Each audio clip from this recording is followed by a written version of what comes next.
What's up everyone, Scott the TroutHammer here, and welcome to a trip where we are either going big or going home. And it's finally starting to get to me, the lack of content, so I decided today I'm just gonna go out and I'm gonna fish, and whether I catch or not, I'm gonna upload and we'll see what happens with this. Gonna be using a bunch of new stuff too. But we are out on the Willamette River out in my neck of the woods.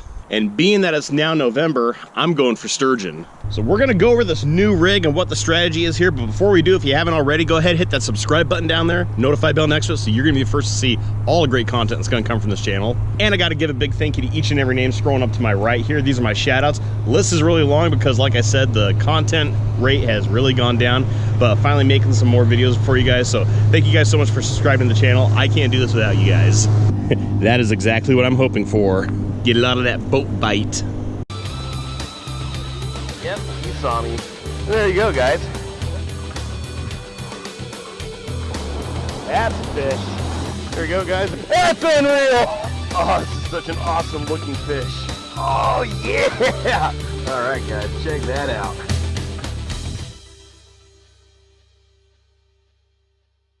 So this is the new sturgeon rod. It's an 11-foot ugly stick big water rod. This thing will hook about an 8-ounce weight, which is what I got tied on right now. Going with a plunking rig for sturgeon, got about maybe like 6-7 inches of Dacron leader with a barbless octopus hook there on a egg loop knot. 8-ounce weight, like I said. I've tried a lot of different baits for sturgeon around here. I've gone from shad to herring to sand shrimp, and we got so many pike minnows around here and so many other fish that'll just take that stuff off the hook. I'm going with something that I've traditionally done much better targeting sturgeon with, and we're going with the squid. Get this guy on here with the egg loop. And we are going to put a little extra tasty goo on here. So the river kind of cuts this way and curves off that way. So we're like on the outside edge of probably the deeper part of the channel. You can tell by the way the river curves this way, it's gonna dig out the deeper side of the channel on this side. So I'm gonna go for about maybe like just over like a third the way across the river. There we go. Let that nice heavy weight get down to the bottom. And we'll set this up in the rocks here. So let us watch the tip for a bite. Yeah, it's currently 3:45, so I got about another hour and a half of daylight on my side because of stupid daylight saving. Oh, we were getting bit.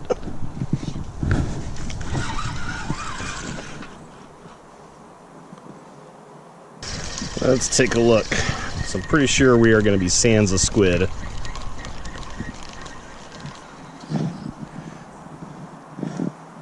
And that we are.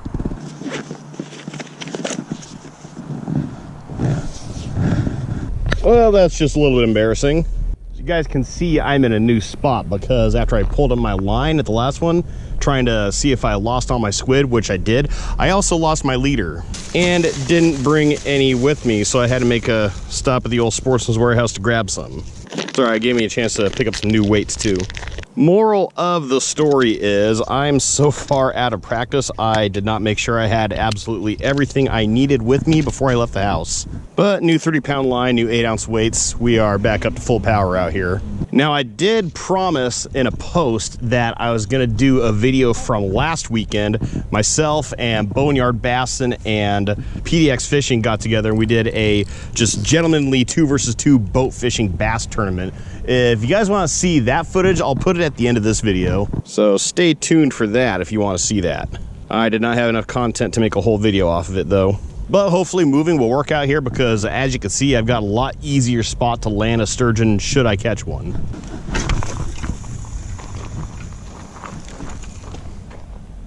Yeah, keeping my finger on the line because if I was just going off of the tip, I'd be like, oh, that's a bite, that's a bite. No, that's the current just dragging me on the bottom. Seriously surprised that 8-ounce weight isn't staying put. And hey, we're finally in a spot we stopped moving. You know, I've actually named all my fishing rods, and this is now the biggest rod I own. What do you guys think I should name this one? Seriously, let me know in the comments below. What do you guys think the name of this rod should be? I'll let you guys pick. So I switched back to the 50-pound braid with my sturgeon setup because using the 80-pound braid, fishing a lot of places, especially with a current, it turns into a wind sail in the water. Not only is the line so thick that it just gets caught in the current, keeps getting pulled and pulled, but it catches absolutely anything that's in the water that drifts by, like all these leaves. which then just build and build and make it worse. You know, I haven't been here in about a year, but I have to imagine that thanks to the flood we had this year, gotta be a little deeper over in this area. I mean, especially when you look at the bank over on the other side and those slopes. I know there's a spot over there. Of course, you got to get to it by boat, but I know there's a spot over there where it gets to about 60 feet deep. So I'm thinking, based on the amount of line I know that's out there and how the angle that things are sitting at, I'm probably in 20 plus foot. Should be good enough, especially with how cold it is.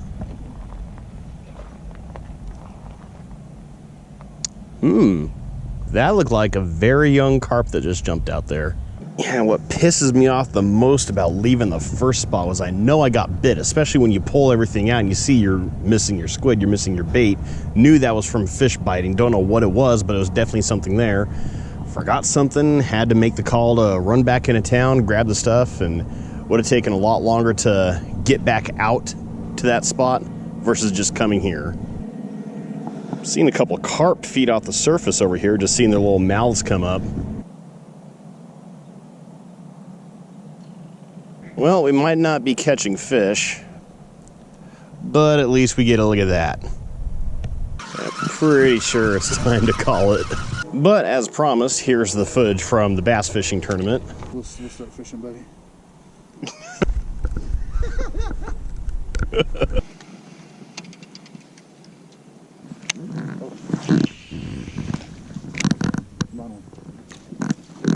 Yeah. That's a nice one too.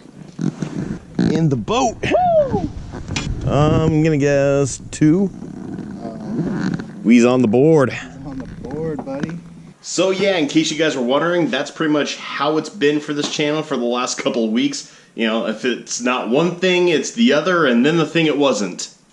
Thinking it's getting pretty close to that annual November trip to the jetty to get the skunk off. Just go hammer some rockfish and some lingcod. But speaking of, if it's not one thing, it's another, and then the thing it wasn't, the trip up north to St. Paul for that bass fishing tournament that Mondo and Troy and I did, that actually brought about an emergency repair for the truck, which we actually finally just got done. It's one of the reasons why I had to cut my fishing short today, was because the truck was getting so bad. I was like, I need to get this looked at right now, get it fixed. You know, and again, I don't know where I'd be without Christian, you know, someone, an auto mechanic that can help me make these changes quick. By the way, if you guys live in the Mid-Valley and you guys want something done to your vehicle that you want it done quickly, you want it done right, and by someone you can trust, just saying I know a guy. But health-wise, things are on the up and up. They've been on the up and up for the last couple of weeks. I felt really good. The things that I was having problems with in my chest has actually almost completely gone away. So I'm kind of letting myself branch out a little bit more back into the fishing. So the opportunity to travel is going to come back, and just overall opportunity to fish is going to increase more and more coming up here. Just in time for some steelhead fishing, which I still, since last spring, that's the only thing I've had on my mind. So one thing I have come to a decision with for this channel is, because my video frequency has dropped so much, pretty much every video. So what I was doing was, if you subscribe to the channel, I gave you a shout out in the video I recorded over the weekend, and pretty much it's come to a point where every video I make is a shout out video, because